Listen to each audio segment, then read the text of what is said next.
নমস্কার বন্ধুরা, welcome to my channel রসুইর সাথে শ্রী। নিত্য নতুন রান্নার জন্য আপনাদের সবাইকে আসতেই হবে আমার এই চ্যানেলে। আজ আমি নিয়ে চলে এসেছি পুরী স্পেশাল খাজার রেসিপি। সামনেই রথ, আর রথ, পুরী এবং খাজা প্রায় সমার্থক হয়ে গেছে। এই পুরীর খাজা, মুচমুচে কুরকুরে খাজা আপনি বাড়িতে খুব সহজে বানিয়ে ফেলতে পারবেন যদি আমার এই রেসিপিটা আপনি ফলো করেন। রেসিপিটা ভালো লাগলে বন্ধু বান্ধবদের সাথে শেয়ার করবেন, সাবস্ক্রাইব করে দেবেন আমার চ্যানেলটা, আর তারপরে বেল বাটনটা অবশ্যই বাজিয়ে দেবেন, যাতে পরের ভিডিও আপলোড হলে সবার প্রথম নোটিফিকেশানটা আপনিই পান।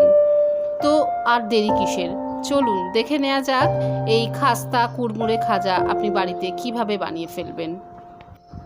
এই খাজা বানানোর উপকরণ খুব সামান্যই। এখানে আমি নিয়ে নিয়েছি ময়দা, এছাড়া আছে নুন, তেল, ঘি, আর আছে কর্নফ্লাওয়ারের গুঁড়ো, আর নিয়ে নিয়েছি চিনি এবং জল। তো চলুন রেসিপিটা এবার আমরা শুরু করে দিই। প্রথমেই আমরা এই ময়দাতে খুব সামান্য পরিমাণ নুন দিয়ে দেব, এই ধরুন 1/4 চা চামচ মতো। তারপর এতে আমরা মেশাবো সাদা তেল।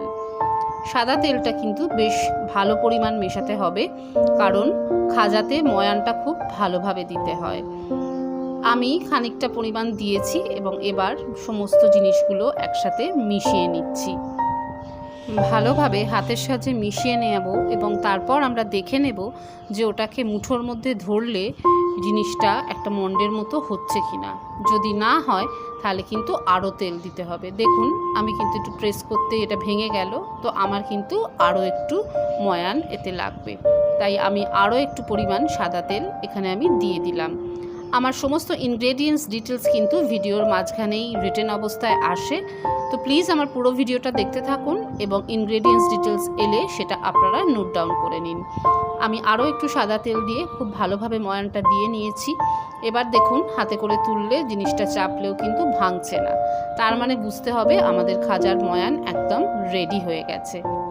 এবারে আমি অল্প অল্প করে জল দিয়ে ময়দাটাকে ভালোভাবে মেখে নেব। একসাথে বেশি জল দেবেন না, তাহলে কিন্তু ময়দাটা নরম হয়ে যেতে পারে। এটা খুব সুন্দর করে মেখে নিয়ে আমরা একটা, দেখুন বেশ একটু নরম নরম আছে। এবার আমি একটা ন্যাকড়া জলে ভিজিয়ে চাপা দিয়ে অন্তত 15 মিনিট ফেলে রাখবো। এবারে আমি একটা পেস্ট বানিয়ে নেব। ঘিটা অল্প একটু গলিয়ে নিয়েছি আমি। এবার এই ঘিয়ের মধ্যে আমি কর্নফ্লাওয়ারের গুঁড়োটা দিয়ে দিচ্ছি। যদি আপনার কাছে কর্নফ্লাওয়ার না থাকে তার বদলে চালের গুঁড়ো কিন্তু ইউজ করতে পারেন।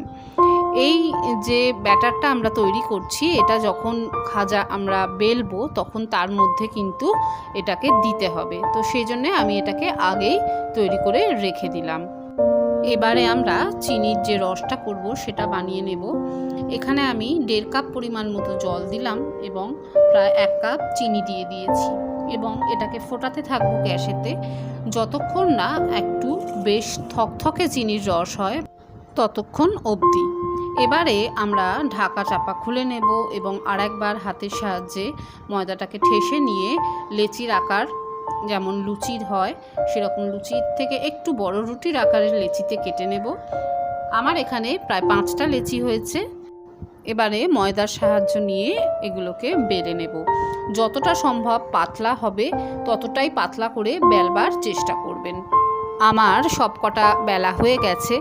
এবারে আমি একটা করে বেলে নেওয়া লুচি এর মধ্যে রাখবো এবং তারপর আগে থাকতে যে মিশ্রণটা ঘি এবং কর্নফ্লাওয়ার দিয়ে বানিয়ে রেখেছিলাম সেটা এখানে 1 চামচে দিয়ে দিচ্ছি এবং গোটা লুচির গায়ে খুব ভালোভাবে কিন্তু এর পরতটা লাগিয়ে নিতে হবে। তারপর এর ওপরে আর একটা লুচি আমি প্লেস করে দিচ্ছি এবং সেই লুচির ওপরেও কিন্তু এই পরতটা দিয়ে আরও একটা লুচি এর ওপর প্রেস করে দেব। এইভাবে সবকটা লুচি আমি দিয়ে দিচ্ছি এর ওপরে, কিন্তু একদম ওপরে যে লুচিটা থাকবে সেটার গায়ে কিন্তু আর পরত দেওয়ার দরকার নেই। এবার হাতের সাহায্যে একটু ভালো করে প্রেস করে নিলাম যাতে সবকটা লুচি একে অপরের সাথে আটকে যায়। তারপর খুব টাইট করে কিন্তু একদিক থেকে যেমনভাবে আমি দেখাচ্ছি সেইভাবে রোল করে নিতে হবে। রোল করে নেয়ার পর একটু হাতের সাহায্যে প্রেস করে নেব ভালো করে, যাতে চারদিক আটকে থাকে, এবং ছোট্ট ছোট্ট করে কিন্তু আমরা পিস কেটে নেব। দেখুন আমি খুব ছোট ছোট করে এবার ওই পিসগুলোকে নেব এবং খুব হালকা হাতে কিন্তু আমরা রোল করে নেব, একদম হালকা হাতে এইভাবে সবকটাকে আমি বেলে নেব। এবারে আমি একটা কড়াই নিয়ে নিয়েছি, কড়াইতে সাদা তেল দিয়েছি। সাদা তেল গরম হলে আমি একে একে সমস্ত খাজাগুলো দিয়ে দেব এবং মিডিয়াম আঁচে খুব ভালো করে ভেজে নেব। লো টু মিডিয়াম আঁচে ভাজবেন, না হলে কিন্তু ভেতরটা কাঁচা থেকে যাবে এবং বাইরেটা ভালোভাবে ভাজা হয়ে যাবে, তখন খেতে কিন্তু একদম ভালো লাগবে না। তো এইভাবে উল্টে পাল্টে আমি সব কটা খাজা ভেজে নিলাম। খাজাগুলো এবার একটু ঠান্ডা হলে আমি আগে থাকতে যে রসটা বানিয়ে রেখেছি তাতে একটা একটা করে দিয়ে দেব এবং 2 মিনিট মতো একদিকটা রস শুষে নেওয়ার পর উল্টে আর একদিকে দিয়ে দেব। একটা জিনিস মাথায় রাখবেন যে খাজা কিন্তু যখন রসে দেবেন রসটা যেন ঠান্ডা হয়ে গিয়ে থাকে, মানে অল্প হালকা গরম থাকলে কোনো প্রবলেম নেই, নাহলে কিন্তু জিনিসটা একদম নরম হয়ে যাবে। খাজার যে করকরে মুড়মুড়ে ব্যাপারটা থাকে তাহলে সেটা কিন্তু আসবে না। তো একে একে আমি সবকটা রসে দিয়ে ভিজিয়ে নিলাম এবং তুলে নিয়ে সার্ভ করে দেব। আশা করি খুব সহজেই এবার আপনি বাড়িতে খাজা বানিয়ে ফেলতে পারবেন। আবার নতুন রেসিপি নিয়ে খুব শিগগিরই ফিরে আসবো। কথা দিয়ে আজকের মতো চললাম, টাটা।